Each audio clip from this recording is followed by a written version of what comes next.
The Great Emu War. When Australia lost a war against birds. Most wars are fought between nations, but in 1932, Australia fought a war against birds, and somehow the birds won. Imagine this, an entire country sends armed soldiers with machine guns into battle. Who was the enemy? Not another army, not rebels, not invaders, but giant flightless birds. And somehow the birds won. This is the unbelievable true story of the Great Emu War of Australia.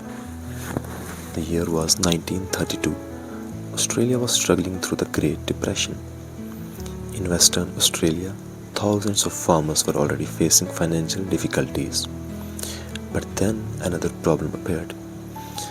More than 20,000 emus, large flightless birds standing nearly 6 feet tall, began migrating into farming areas. The birds destroyed crops, damaged fences, and caused huge losses for farmers.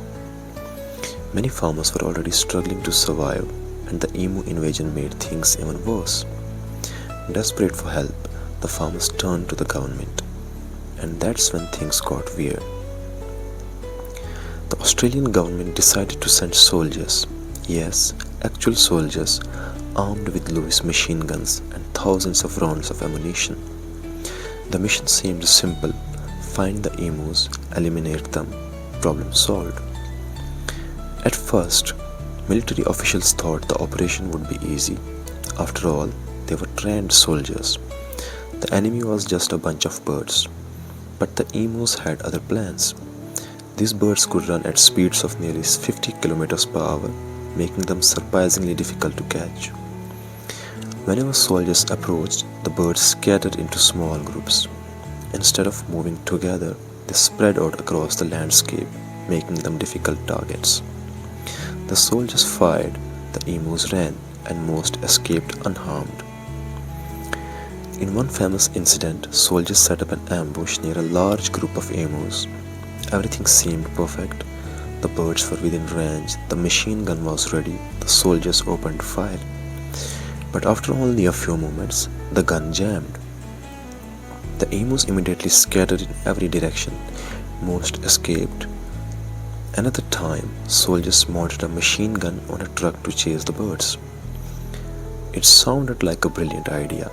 Unfortunately, the truck couldn't keep up with the emus over rough terrain. The ride was so bumpy that accurate shooting became almost impossible. Once again, the emus escaped. The soldiers were frustrated. The birds seemed unbeatable. Weeks passed. Thousands of rounds of ammunition were fired. In fact, reports suggest that roughly 10,000 rounds were used during the campaign.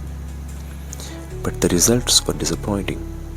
The military operation officially accounted for fewer than 1,000 emus were killed. The operation had failed to significantly reduce the emu population. Newspapers began making jokes. People laughed at the idea that trained soldiers armed with machine guns couldn't defeat a group of birds. The campaign quickly became an embarrassment for the government and military. Eventually, the government ended the operation. By December 1932, the soldiers were withdrawn. The emus remained, and the farmers were left to find other ways to protect their crops.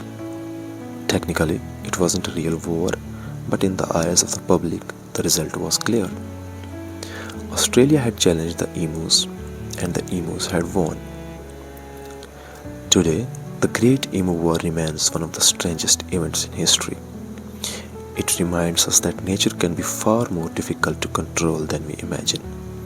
And sometimes, even modern weapons aren't enough to solve an unexpected problem. There was once a time when an army armed with machine guns went to war against birds and lost. If you enjoyed this story, subscribe for more unbelievable historical stories and mysteries. Thanks for watching.